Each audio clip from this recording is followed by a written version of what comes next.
One rank one pension यानी one rank one pension 3 1 जुलाई 2024 को लागू था और उसकी अधिसूचना जारी हो गई थी, इंप्लीमेंट हो गया था, लेकिन अब इसमें सुधार किया गया है।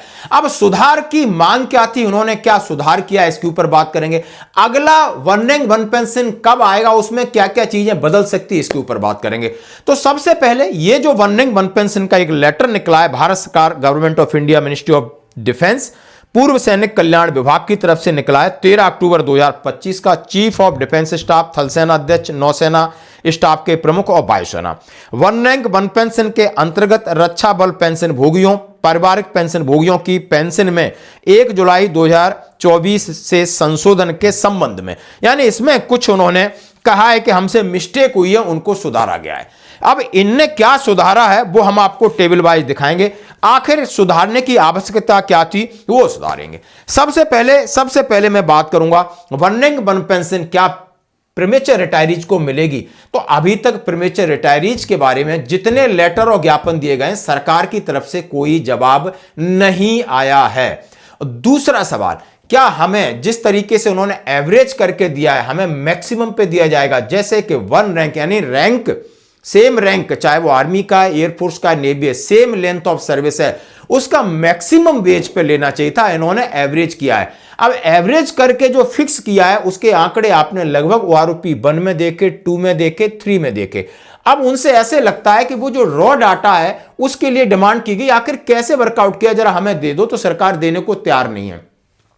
1 कुछ अलग था, 2 बिल्कुल ही ऐसे था जैसे बैकफुट पे चला गया हो, 3 में कुछ सुधार किया है। वहां पर ऐसी चीजें नहीं देखी गई कि बेस ईयर के हिसाब से कैलकुलेशन की गई हो, यह बिल्कुल धरातल से परे है, क्योंकि 2024 का जो आरओपी 3 था उसका बेस ईयर 2023 था, और आपने देखा होगा 2019 का था उसका बेस ईयर 2018 था। लेकिन आपने नायब सूबेदार मेजर और इनकी आपने पेंशन की तुलना पिछले पेंशनर से करिए, लेफ्टिनेंट कैप्टन की पेंशन की पिछले इन लोगों से करिए। तमाम तरह की भ्रांतियां हैं, तमाम तरह की डिस्पैरिटीज हैं, और इन्हीं को लेकर के लगातार संगठनों ने इनके सामने कई ज्ञापन रखे। इसके लिए इन्होंने कहा 3 रिटायर्ड जजों की मांग रखी, लेकिन सिरे से नकार दिया। अब ये इस ओआरओपी 3 में बड़ी गलती थी, आपने देखा होगा, और यहां पर सबसे बड़ी ऐसी गलती थी कि लेफ्टिनेंट और कैप्टन के बीच में हिसाब किताब में इन्होंने गड़बड़ी कर रखी थी। कहीं इन्होंने अभी भी एक गड़बड़ी है कि मैक्सिमम इन्होंने सर्विस क्राइटेरिया का हिसाब रखा है। कभी ऐसा होता था कि लेफ्टिनेंट या कैप्टन या सूबेदार मेजर उसकी 32 साल से ज्यादा सर्विस नहीं थी, यानी आर्मी के अंदर एक जवान भर्ती होता है, मैक्सिमम सर्विस 32 थी। 2004 के बाद 34 हो गई, लेकिन पुराने लोग 32 में ही करके आए, यानी मैक्सिमम करके आए। अब उनकी जो पेंशन है वो आप समझ सकते हो 46,300 नहीं है, बाकियों की है, उनकी 42,625 के आसपास है उनकी डिमांड है। तो इसमें यह संशोधन क्यों नहीं किया कि मैक्सिमम 42,625 करके आए, उनको भी आपने 46,300 देना चाहिए था, और वहां पर आप कैप्टन को, लेफ्टिनेंट को 46,300 दे रहे हो और कैप्टन को आप 42,625 है। तो ऐसी डिस्पैरिटी जो फाइनेंशियल है वो इन्होंने दूर नहीं की, उन्होंने सिर्फ एक क्लरिकल मिस्टेक के हिसाब से किए। आखिर उनमें क्या क्या चीजें इंक्लूड है, क्या क्या चीजें उन्होंने बाहर की, उनके बारे में चर्चा करते हैं। इन्होंने सीधा सीधा लिखा है, जरा आप हिंदी में पढ़ के सुना देता हूं। वन रैंक वन पेंशन के अंतर्गत रक्षा बल पेंशन भोगियों, पारिवारिक पेंशन भोगियों की पेंशन में संशोधन के संबंध में नीचे साइन करने वालों को महोदय मिनिस्ट्री के letter number so and so का रेफरेंस का निर्देश दिया है, जिसमें डिफेंस फोर्सेस पेंशनर्स और फैमिली पेंशनर्स जो 1 जुलाई 2024 से बदला हुआ था, उसमें कुछ, यानी जिसमें 121 टेबलें थी।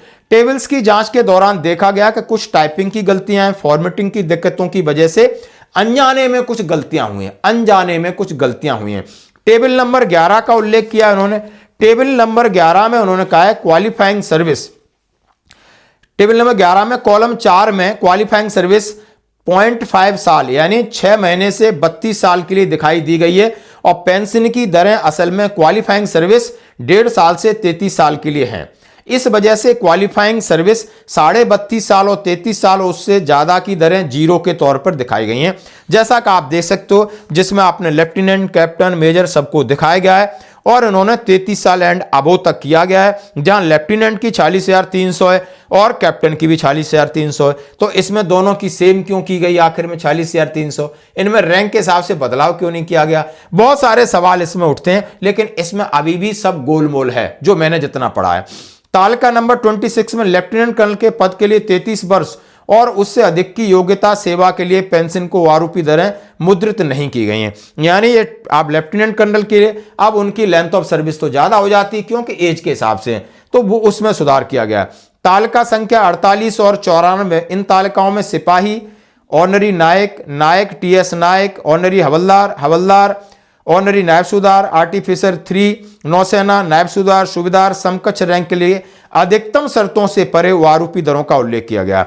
यानी अधिकतम जो इनकी शर्तें हैं आप देख सकते हो सीधा सीधा, जिसमें सिपाही से लगाकर नायब सूबेदार तक 28 वर्ष का कर दिया गया है, क्योंकि किसी और एयरफोर्स या नेवी में 28 तक कर सकते हैं। यानी सिपाही है, ऑनरी नायक, नायक, इनको 28 तक किया गया है। सूबेदार को 30 में किया है, सूबेदार मेजर एंड अबोव को 33 साल से ज्यादा कर दिया गया है। फिर टेबल 94 एक्स ग्रुप का है, जो 1 जनवरी 16 के बाद के रिटायर्डीज हैं, उनको 6200, उनको 6200 में डाला गया है। और उसके बाद special family pension, liberalise family pension के कुछ टेबल्स हैं, उनमें सुधार किया गया है। अब सुधार के साथ साथ उन्होंने कहा है इसके हिसाब से आपका पेमेंट ज्यादा हो गया होगा, हम उसको एडजस्ट करेंगे। पेंशन के ज्यादा पेमेंट किसी भी बकाया रिकवरी को मौजूदा नियमों प्रोसेस के अनुसार संबंधित पीडीए द्वारा एडजस्ट किया जाएगा। इस ऑर्डर से प्रभावित न होने वाले सभी शर्तें वैसी की वैसी ही रहेंगी।